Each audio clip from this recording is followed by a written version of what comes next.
Lizzie Harrison for Card Player TV. I'm here with Jason Young. He won event number 17. It was a shootout event. Congratulations. Thank you very much. Thank you. Did you have a lot of experience with shootout-style tournaments before you took this one down? I prefer shootouts because it's it's easy. You just have to focus on your table. You don't have to worry about being moved. You don't have to worry about someone having a bigger chip stack than you.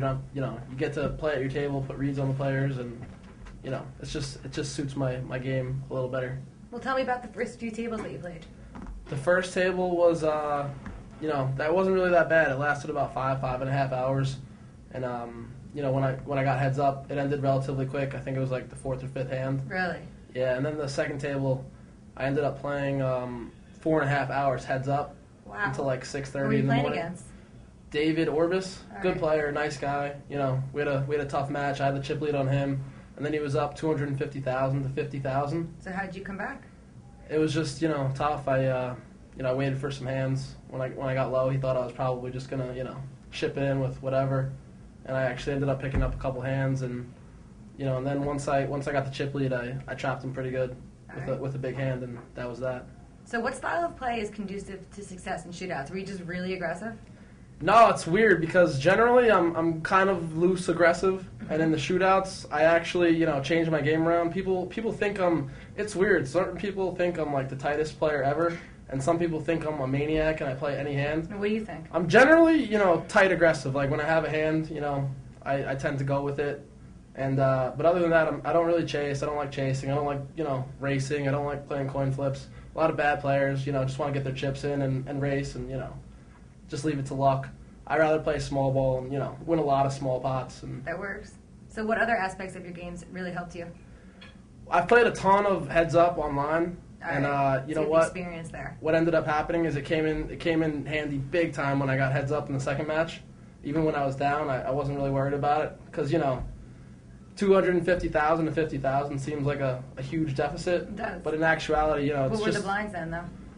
When it was 250 and 50, it was probably. I really don't have any idea, actually. That's to be honest with you. At least you're honest. I slept for like an hour for 2 days, so. Understandable. I didn't know, but it's only 2 double ups, and then you have a 2-to-1 chip lead over your opponent. So. So what was it like playing in this event? I know there was a lot of pros in the field. Were you familiar with them? Were you intimidated by them at all? I'm not intimidated by anybody. I think that the poker, a ton of people know how to play the game and know how to play it well. Yeah, and, everyone knows the basics these days. You're not running into too many bad players. Not at the World Series. Not spending $1,500, $2,000 on a tournament. Maybe a couple years ago. A couple years ago, maybe. Maybe there's still some that play there's now. A few. But no, I'm just kidding. But the name guys that you see on TV all the time. I play with a few of them, and if you get hands, you get hands. If you don't get hands, you don't get hands. It's not really too much different. I kind of pride myself on not getting trapped. There was a couple of big hands that other guys had when I had big hands too, and they were trying to suck me in because they thought I was a really loose, aggressive player. And I felt so good when I was turning over a monster and it was a loser, and I was losing the bare minimum I could have lost on a hand. Definitely. So that was the key to lose small pots, win big pots, obviously, and you'll have some success. Well, let's talk about this final table. The dynamic had to change there a little bit because at that point there's a pay scale jump, and it was a pretty big pay scale jump. How did that change how you played, or did that change how you played? Well, what happened was I'd spent my my morning from 6:30 in the morning till 7:30 in the morning actually writing out like a new pay structure that we wanted to try to get worked out. Really? At the final table, we wanted to make a deal to guarantee it because the pay structure was terrible. It was like 7,000 for 10th and 9,000 for 9th, which is just not enough for making it that far in this kind of a tournament. And so did you propose your new structure? I did, and it guaranteed everyone $50,000, and it guaranteed it was a nice jump for everybody. And first place, a little would have come off the top, a little would have come off first, second, third, and a majority of the players wanted to do it, and there were a couple of players that didn't want to do it. And what did the tournament staff say? It was up they to don't you want to guys? know about it. Okay. It was up to the players. They want nothing to do with it. So people had whatever reasons they had for not wanting to do it. It worked out for you. It worked out fine for me. I proposed it, and if the same thing was to happen to me tomorrow, next week, next year, I'd offer the same kind of a deal. It was a really good payday. It was a nice payout structure for everybody. Everyone would have been happy. And what happened is when the people didn't want to make the deal, that just fired me up even more. You're going after him? That was it. I had it. I said, all right, because I can't stand greedy people, that's a lot of money. Everyone should have been more than happy with the guarantee. And, you know, people want to, I don't know what they were thinking, but, you know, okay, that's fine. So that just made me want to win even more than I already wanted to win. And, you know, I was telling a couple of my friends, I was telling some of my family that I just had this feeling that I was going to win the tournament before it even started anyway. Really? So they didn't want to make a deal. That was it. I knew at that point, I was like, that's it. Let's go. Let's go. So who's the toughest opponent at the final table? The toughest opponent at the final table? It's, wow, that's a good question. I mean, I got lucky early on when we were 8-handed. Mm-hmm. It was pretty much the only hand that I sucked out on at the final table. It was a blind versus blind situation. So the player to my left, I'm not even sure of his name. I know he plays a lot online, but he got knocked out, I think, 8th or 9th. Mm-hmm. It was a blind versus blind situation. I had ace-jack versus his ace-king.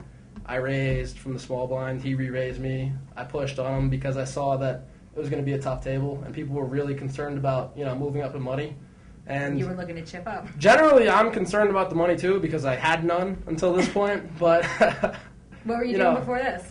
What was I doing before this? Well, I left my job in September where I was making $35,000 a year. What were you doing? I was working for my town's Parks and Recreation Department. All right.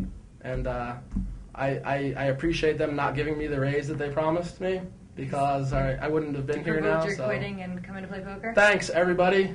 There you have it. So anyway, so you had the ace-jack, you had the ace-king. What happened? I guess I can guess what happened. Air on the flop, jack on the turn, jack on the river, 2 million chips, never really looked back. So were there any other big hands that helped propel you to this victory? Yeah, once I had doubled up to 2 million, there was a hand where there was a pretty aggressive player that I was in a pot with. I had an ace-queen. I was slow playing it because I knew that he was going to fire on me.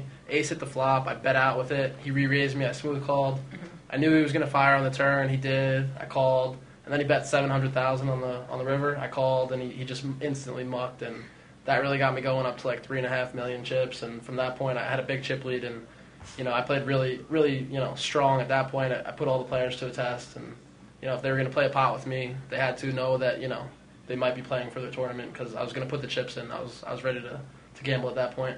And then once we got down to 3 players, there was a hand where I had an ace-10 suited, and the flop. There was a player that raised, and the flop. I called him. Flop was ace-8-8.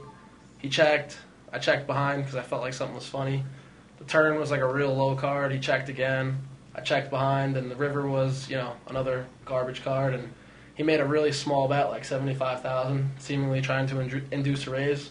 And I just called him, and he flipped over ace-8 for a boat, and, wow. If he was betting the whole way. So you were able to lose the minimum. I lost the minimum on big hands, and that was really important to lose the minimum on big hands and, try to win some big pots, and that's what, got me going. So going into heads-up play, you were about dead even in chips now? Yeah, it was pretty much right on 5 million. How'd the heads-up play go? It started off pretty good, I really was playing pretty strong once we got the heads up, and I took the lead right away, like about 7.5 million to 2.5 million. And then he came back on me pretty good, and that's when, I set him up. I made a huge overbet with a really big hand, and I got him to, go for it. And I thought I had him covered the whole time because on that hand, I started celebrating when the hand was over. My friends were all going crazy. I grabbed the bracelet, and the tournament director said he had 120,000 chips left. Sit back down? Had to sit back down, and sure enough, he doubled up like 5 times in a row, and boom, he was up to 3.5 million. And I was acting cool and calm, but inside I was like, oh, man, should have been over with. What's going on? This is gonna be I'm going to be on the wrong side of the biggest comeback in World Series history. So it was a little nerve-wracking for a second, but, I kept within myself, didn't get too rattled, kept my composure, and, just stayed within my game, played my game, and it all ended up working out in the end. It definitely did. Well, congratulations. Thanks for coming by to talk to me. Thank you very much. Lucy Harrison for Card Player TV.